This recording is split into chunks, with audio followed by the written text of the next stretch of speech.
Lara Herrero, soy parte del equipo de Diáloga Sex, que somos una asociación de sexología formada por profesionales del mundo de la sexología, cada una con nuestra formación base, y nos dedicamos principalmente a una educación sexual integral desde los derechos sexuales y desde la perspectiva de género. Y uno de los temas que abordamos es la pornografía. La pornografía mainstream es un encuentro sexual explícito mostrado principalmente a través de una pantalla y que posee un discurso muy poderoso, muy directo, casi a golpe de clic. Muchas veces el conflicto con esta pornografía mainstream es que muestra una sexualidad muy poquito diversa, muy poco realista y en su gran mayoría violenta y violenta hacia las mujeres. Las características de esta pornografía mainstream son que son de un acceso principalmente gratuito, un acceso 24/7, es decir, disponible 24 horas, 7 días a la semana. Se produce también un acceso indiferente en cuanto a la edad, no hay un filtro de edad normalmente, y genera mercados paralelos, y esto es interesante de conocer. ¿Por qué? Porque genera mercados como el de la publicidad, el marketing, mercados como el de las cirugías estéticas, mercado como el de la prostitución y por lo tanto de la trata de mujeres principalmente. Y digo que es interesante porque si la pornografía dejara de ser gratuita y una parte de la sociedad dejara de consumirla por esa característica de no gratuidad, seguiría consumiéndose en esos mercados paralelos, principalmente como se está dando en los últimos tiempos, derivándose incluso en prostitución y trata de personas. Este consumo puede ser desde el anonimato, pero puede ser de varios tipos. Por ejemplo, podemos consumir un vídeo que ya estaba grabado en el pasado, pero también podemos consumir un vídeo en directo, por ejemplo, a través de cámaras puestas en diferentes actrices. Y también podemos incluso consumir intentando interactuar con quien está detrás de la cámara o incluso solicitando qué prácticas eróticas queremos que lleve a cabo. Por lo tanto, aquí también se están produciendo otro tipo de mercados paralelos, como son otro tipo de aplicaciones o de plataformas de pornografía. Respecto al consumo de esta pornografía mainstream, por ejemplo, en nuestro país, los últimos datos que tenemos hacen referencia al 2019 en una de las webs más populares de pornografía mainstream, que sitúa a España en el puesto número 12 en cuanto a consumo a nivel mundial, algo bastante significativo siendo un país tan pequeñito como el que somos, ¿no? Pero hay otro dato todavía que llama más la atención y es que si investigamos en cuáles son las principales búsquedas en el principal portal Google de búsqueda en Internet, este portal pornográfico ocuparía el puesto número 2 después del tiempo. Y si sumamos este dato con el dato de cuánta pornografía estamos consumiendo en España, bueno, pues los datos hacen referencia a que más o menos a nivel anual de media, una persona que consume pornografía lo hace durante 59 horas al año.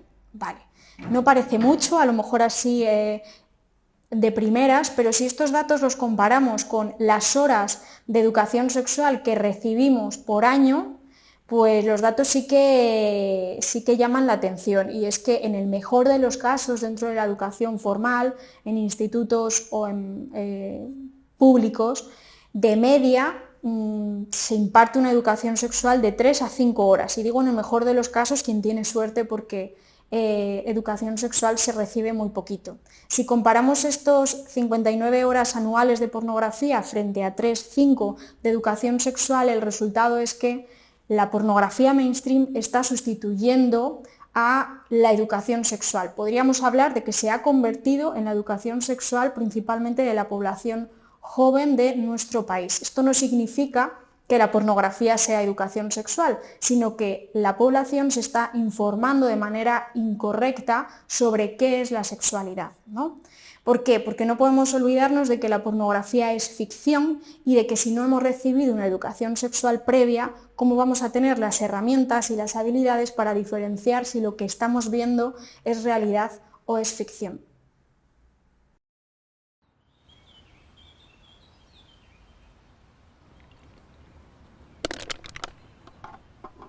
¿Y tú qué? Anoche hiciste bomba de humo y desapareciste, tío. La novia, tú, que se me abalanzó y nos tuvimos que pirar para mi casa. Nos entró todo el calentón. Toma, Pella, que no quiero más. ¿Y qué tal se dio? Pues es un poco guarra, en verdad.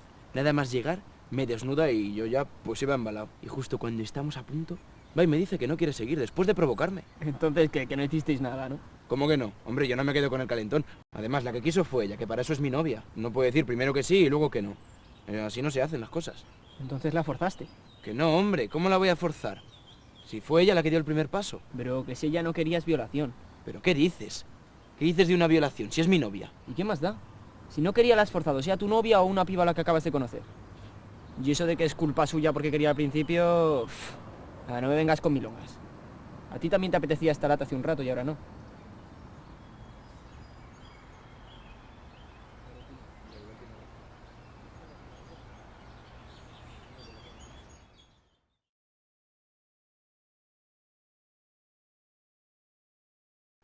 Si la principal fuente de información sexual está en la pornografía mainstream y de media se está iniciando en el consumo a los 8 años de manera directa, es decir, por iniciativa propia y sobre todo indirecta, es decir, que a través, por ejemplo, de la entrada en un portal web nos llega spam para acceder o accedemos al móvil de nuestra madre, de nuestro padre y tiene pornografía, sea directo o indirecto, se está convirtiendo en la fuente de información sexual. Por lo tanto, es importante que tengamos muy claro cuáles son las principales diferencias entre pornografía y realidad, para evitarnos a la larga dificultades eróticas.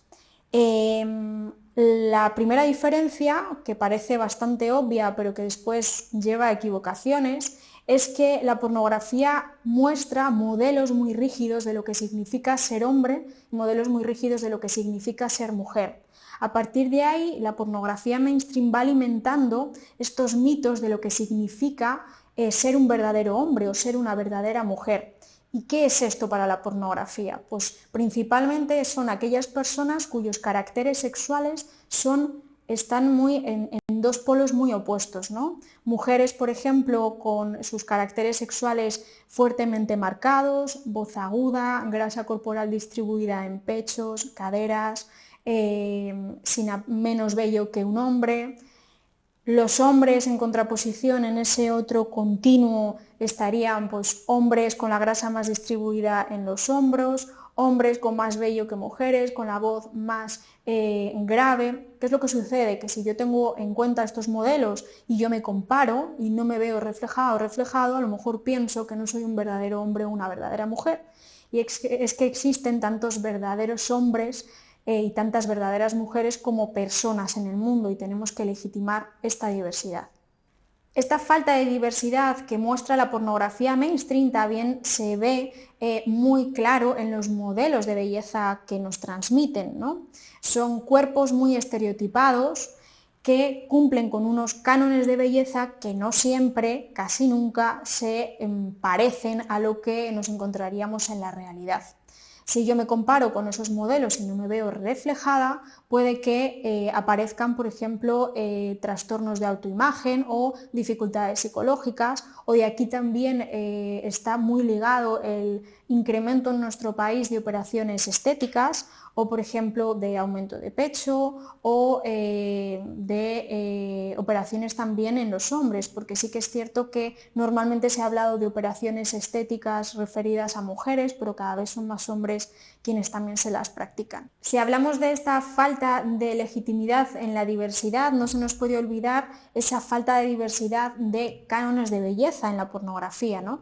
Si yo no me veo reflejada o reflejado en esos cánones de belleza, es más probable que acabe con una dificultad en mi autoestima, problemas de autoimagen, de aceptación. También es importante que cuando hablamos de diversidad tengamos en cuenta que la pornografía no tiene en cuenta, por ejemplo, a diversas edades, ¿no? Personas mayores o en la etapa de la vejez que tienen sexualidad o no. Si yo no lo veo en la pornografía y es mi única fuente de información, lo más probable es que piense que a partir de determinada edad no se pueden llevar a cabo, por ejemplo, determinadas prácticas. Lo mismo sucede con la falta de legitimidad en la diversidad de deseos, de prácticas, de orientaciones sexuales. Algo muy curioso en este sentido es que la pornografía principalmente nos muestra a mujeres muy seguras de sus cuerpos, que se muestran sin apenas vergüenza, bueno, apenas. Es raro el caso en el que aparezca una mujer con vergüenza en la pornografía. Si nos vamos a la realidad y yo no acepto mi cuerpo porque me comparo con esos cánones de belleza, lo más probable es que tenga vergüenza, no quiera exhibir mi cuerpo, al ponerme en alguna postura erótica piense que se me va a ver un Michelin y me dé vergüenza o tenga que mantener relaciones eróticas con la luz apagada. Así que tenemos que tener en cuenta que esto es una gran ficción. Al igual que, por ejemplo, si hablamos de zonas concretas del cuerpo como son el principal protagonista de la pornografía mainstream, que serían los genitales. Por una parte aparecen penes de gran tamaño y gran grosor que en la práctica, si un hombre o una persona con pene no se ve reflejado con esos tamaños, pues pueden comenzar problemas de autoestima. Este mito de que el tamaño de los genitales importa sigue muy presente, sobre todo entre la población joven. También es importante decir que en la práctica sexológica, en terapia sexológica, una de las dificultades que observamos sexólogas y sexólogos son aquellos problemas que tienen que ver con el tamaño, pero no por ser un pene de pequeño tamaño, sino de gran tamaño, ¿no? A la hora de mantener relaciones sexuales. Por ejemplo, la falta de información en cuanto a cómo ha de prepararse un coito para que no sea doloroso cuando hay un pene grande. Si mi única referencia es la pornografía, es bastante probable que acabe con dificultades. Lo mismo sucedería con los genitales, la vulva. En este caso aparecen vulvas blancas, aparecen vulvas depiladas, aparecen vulvas pequeñitas, rosáceas, con los labios muy cerrados. ¿Cuál es la realidad? Que si yo estoy viendo que ese es el modelo aceptable y yo veo que mi vulva no se parece, pues es bastante probable que deje de aceptar mi vulva, que piense que mi vulva tiene una malformación, que piense que mi vulva no me va a dar placer, que no le va a gustar a nadie, que no merece placer. Y no es casualidad que, por ejemplo, Inglaterra, aquí que lo tenemos muy cerquita, su operación número 1 estética sea la labioplastia para cerrar los labios, o aquí en España cómo están incrementando los blanqueamientos de genitales en forma de vulva. Otra de las principales diferencias respecto a toda esta diversidad de cuerpos es que la pornografía muchas veces convierte en un fetiche lo que cree que se sale de la norma.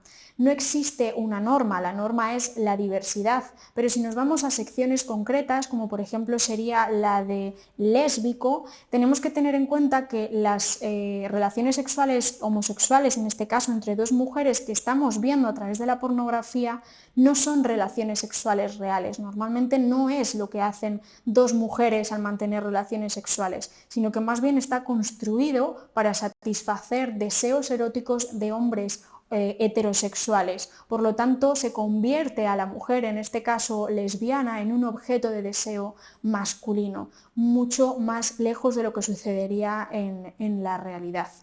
Otra de las cuestiones que genera bastante controversia en la pornografía, si lo comparamos con la realidad, es cómo se perpetúan los roles de género fuertemente marcados en esa pornografía mainstream.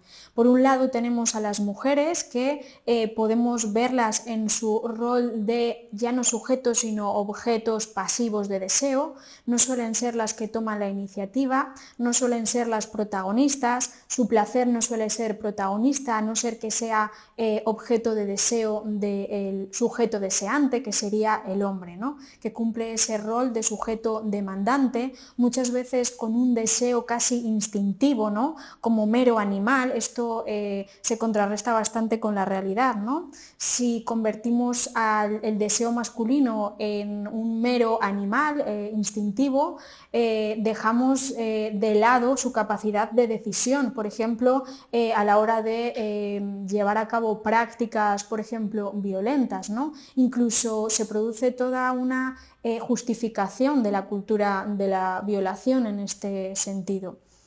La tarea un poco en lo que sería la realidad sería que se rompieran con esos roles si es lo que no nos define, si es lo que no nos hace felices, ¿no? Es decir, que legitimemos que un hombre pueda tener menos deseo que una mujer, que legitimemos que una mujer tome la iniciativa, que legitimemos que una mujer conozca bien su deseo, conozca bien su placer, qué es lo que le gusta, no tenga problemas en comunicarlo y además que, por ejemplo, disfrute de sus genitales frente al resto de su cuerpo. O legitimar que haya hombres que no quieran llevar a cabo prácticas con sus genitales y simplemente, por ejemplo, quieran darse mimos y caricias en un encuentro erótico, porque eso también es sexualidad y eso también es mantener relaciones eróticas.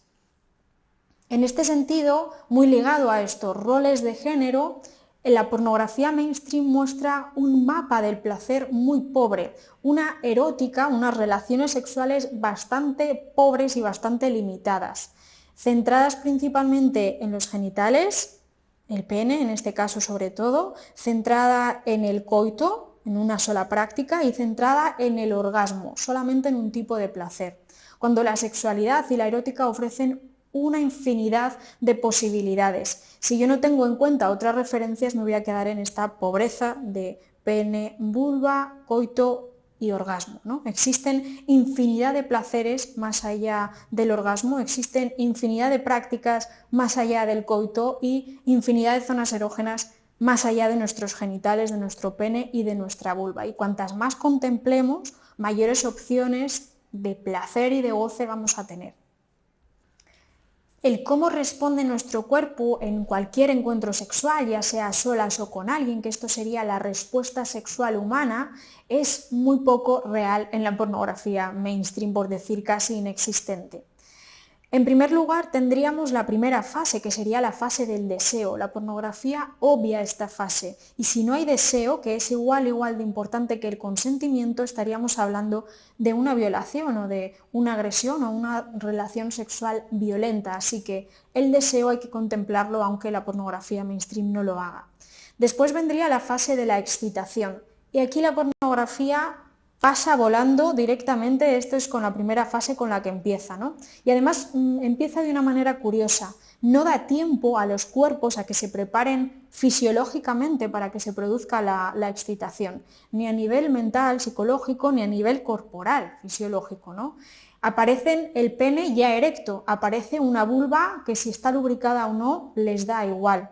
Es muy importante el proceso de erección y el proceso de lubricación para que si hay relaciones sexuales con los genitales no sean dolorosas. Después vendría el mantener esa excitación. Hay veces que esa excitación no se mantiene, bien por cuestiones psicológicas, emocionales, otras veces de salud, o bien porque de repente nos apetece parar el encuentro. La pornografía no contempla esto y es muy ilícito el empezar un encuentro y el pararlo a la mitad porque de repente nos deja de apetecer. Si el encuentro se mantiene y el deseo desaparece, volveríamos a estar hablando de una relación violenta, agresiva o incluso de una violación.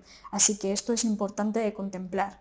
Después de la excitación pasaríamos a una fase de meseta en la cual tenemos bastante control sobre nuestra respuesta, sobre nuestra excitación, pero es importante saber qué es lo que nos gusta. Aquí la pornografía no muestra conversaciones diciéndose unos a otros: oye, es que esto no me gusta, oye, es que aquí quiero más intensidad, oye, es que quiero cambiar de práctica, oye, es que no me has preguntado y has eyaculado en mi cara y no me gusta. ¿no? En la realidad tenemos que aprender a comunicarnos para que las relaciones sexuales sean éticas y sean satisfactorias, ¿no? De repente parece ser que en la pornografía tienen una especie de bola mágica en la cual saben qué es lo que le gusta a nuestra pareja. Si esto lo trasladamos a la realidad, en consulta sexológica nos encontramos muchas veces casos de parejas que se enfadan porque creen que su pareja ha de saberlo todo, ¿no? Por el mero hecho de ser su pareja. Bueno, pues aquí es muy importante esa ética y esa comunicación. Y después vendría esa fase estrella en la pornografía que sería el orgasmo, principalmente el orgasmo masculino, claro, que estaría acompañado de una eyaculación. Normalmente son el final de los vídeos, y si vemos que ese es el final de un vídeo y nos creemos que eso en la realidad es así, es muy probable que nuestras relaciones sexuales acaben cuando el hombre eyacula. Sin embargo, si es una relación heterosexual, la relación no tiene por qué acabar cuando el hombre eyacula, puede continuar. Eso sí, tenemos que tener en cuenta que si el hombre va a utilizar sus genitales en esa relación sexual, necesitará un periodo refractario, un periodo de recuperación para volver a excitarse físicamente. Si tenemos en cuenta esta penúltima fase a la que la pornografía da tanta importancia, ¿no? Como es el orgasmo, también en la práctica hay muchas personas que dan mucha importancia a que ese orgasmo sea simultáneo, porque muchas veces la pornografía es lo que muestra. Conseguir un orgasmo simultáneo en la práctica es algo muy difícil, y mucho más si retomamos a lo que os había comentado antes, a esa falta de comunicación. En todo este proceso, que suele ser característico de una penetración o de una felación, por ejemplo, hay una gran ausente, y son las relaciones sexuales que puede haber, por ejemplo, durante la menstruación, o por ejemplo cuando el pene no está erecto, o cuando la vulva no está lubricada y tenemos que utilizar un lubricante artificial. O, por ejemplo, cuando la pornografía nos muestra erecciones muy prolongadas, coitos muy largos, casi infinitos, y tiempos de eyaculación extremadamente amplios. En la práctica, si tenemos en cuenta que esa es la realidad, probablemente pensemos que tenemos dificultades con la erección, dificultades con la lubricación, dificultades con el tiempo o la satisfacción o insatisfacción con el tiempo de eyaculación. Los tiempos en una relación sexual no suelen determinar la calidad la determina el disfrute que haya mutuo, y ese disfrute es importante que exista antes de mantener relaciones sexuales, es decir, mientras lo estemos pensando, el durante, podemos parar cuando queramos, incluso el después de haber mantenido relaciones sexuales es importante que cuando las volvamos a pensar, cuando las rememoremos, tengamos una buena sensación. ¿Por qué? Porque mantenemos relaciones sexuales, entre otras cosas, una de las principales funciones es para divertirnos, así que esa diversión tiene que estar presente y ha de ser compartida. Por último, y no menos importante, sino todo lo contrario, hay un gran porcentaje de pornografía mainstream que perpetúa relaciones sexuales violentas, principalmente hacia la mujer, pero también hay un apartado que cada vez es más violento, que sería el de porno gay. Si nos vamos a estos vídeos legitiman, por ejemplo, prácticas violentas, construyen un deseo principalmente masculino a través de diferentes violencias que suelen tener como objeto protagonista a la mujer. Prácticas como el face abuse, prácticas como provocar vómitos, prácticas como provocar llanto, prácticas de sometimiento, de pellizcos, de dolor, de agarrar de cuello, de asfixia. Todas estas prácticas que se construyen desde el ideario de lo que se supone erótico, en la práctica hay a muchas personas que no les gusta, y estas prácticas sí que es importante que las consintamos, que las hagamos no solo desde el deseo, sino que consintamos, porque si no hay consentimiento, en este caso estaríamos hablando de una agresión que puede acabar en una violación, y que es lo que sucede en la mayor parte de los casos. Así que siempre deseo, consentimiento y Vamos a preguntar antes si lo que queremos hacer es una práctica violenta y hasta dónde queremos llegar, qué límites vamos a marcarnos. Por cierto, estas prácticas en la realidad, si se consensúan, si son deseadas y consentidas, pueden practicarla tanto un hombre hacia una mujer como una mujer hacia un hombre.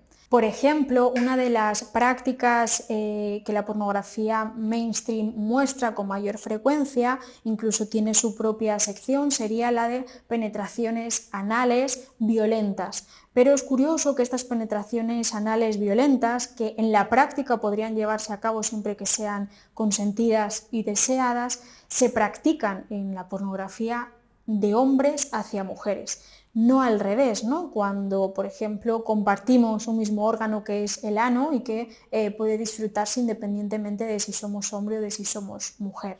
La pornografía mainstream instaura la violencia y la violación en el ideario erótico principalmente masculino, ¿no? La pornografía mainstream tiene sus propias secciones en las cuales podemos buscar a golpe de nuestro teclado palabras como violación, agresión, sufrimiento, llanto, violación grupal. Todo esto lo encontramos dentro de la pornografía y de hecho cada vez son secciones que más se consumen. Pero tenemos que tener en cuenta que lo que estamos viendo no es real, en la realidad sería, por supuesto, un delito. Todos esos apartados en los cuales aparece un chico violado por su madrastra, pero acaba disfrutando, esa chica a la cual un grupo de hombres la capta y se resiste y ellos se excitan y al final acaba disfrutando, en la realidad no es así. Estaríamos hablando de violencia y estaríamos hablando de una violación y de un delito. En todo este ideario, además de instaurar la violencia dentro de la erótica masculina, también pone al hombre en el foco del agresor, a un hombre con ese instinto animal del que hablábamos antes que se excita con la violencia, cuando en la realidad existe una diversidad enorme de maneras de sentirse hombre y de sentirse mujer que no tienen por qué casar con esta violencia.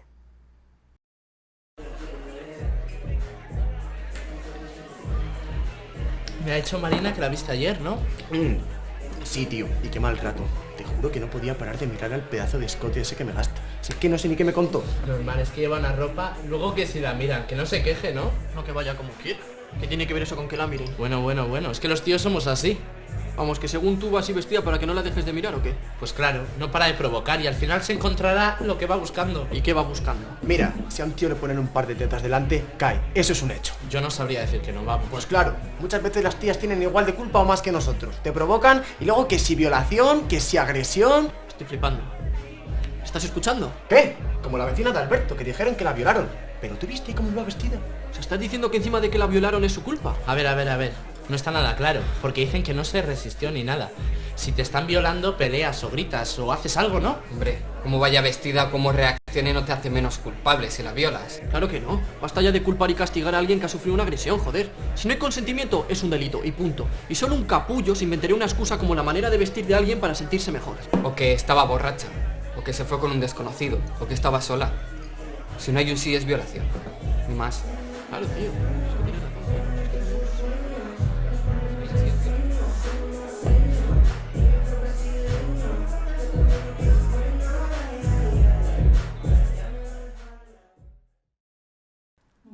La pornografía, en este caso estamos hablando de pornografía mainstream, puede ser un recurso que haga despertar nuestra erótica, que mantenga o despierte nuestro deseo. Puede ser un recurso erótico. Lo que tenemos que tener muy en cuenta es que lo que estamos viendo no es real y que mucho de ese contenido perpetúa las violencias sexuales.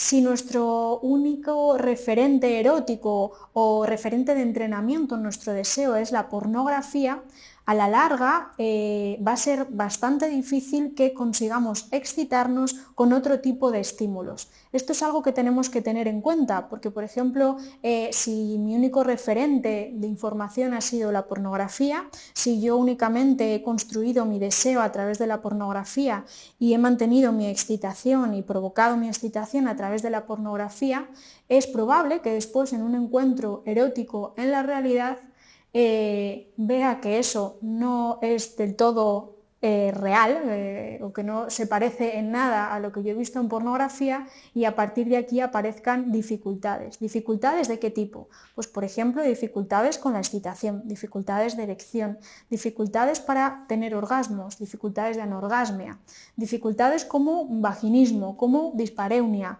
dificultades de aceptación de mi identidad, de mi orientación, de mi cuerpo. Por eso es importante tenerlo como un referente de ficción, si es que queremos considerarlo un referente. Pero cuantas más posibilidades en nuestra erótica incluyamos, pues nuestro ideario va a ser mucho más plural y mucho más rico. Me gusta tirarme desde la 10ª planta de un edificio, hacer un triple giro antes de tocar el suelo y caer de pie. Me gusta ayudar al mecánico cuando voy al taller, levantando mi coche con la mano izquierda mientras él cambia las ruedas. Me gusta teletransportarme al pasado y ver cómo eran los dinosaurios. Me gusta convertirme en ballena y respirar bajo el agua cuando nado. Me gusta viajar a la luna echando una carrera y llegar en menos de 5 minutos. Si sabes diferenciar la realidad de la ficción, ¿por qué no lo haces con el porno? No me gusta que me agarren del cuello ni me tiren del pelo en la cama. No me gusta que tenga todo depilado. Parece una niña. No me gusta que solo me penetren. Disfruto más cuando me estimula el clítoris.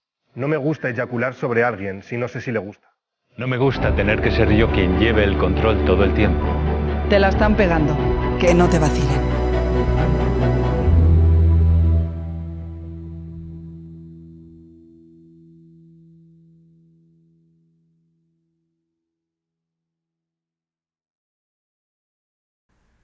En definitiva, la pornografía mainstream muestra una sexualidad muy distorsionada, que no se parece en nada a la realidad, es ficción y además instaura muchas violencias, instaura una diferenciación entre los sexos basada en roles de género, en violencias, en sexismo.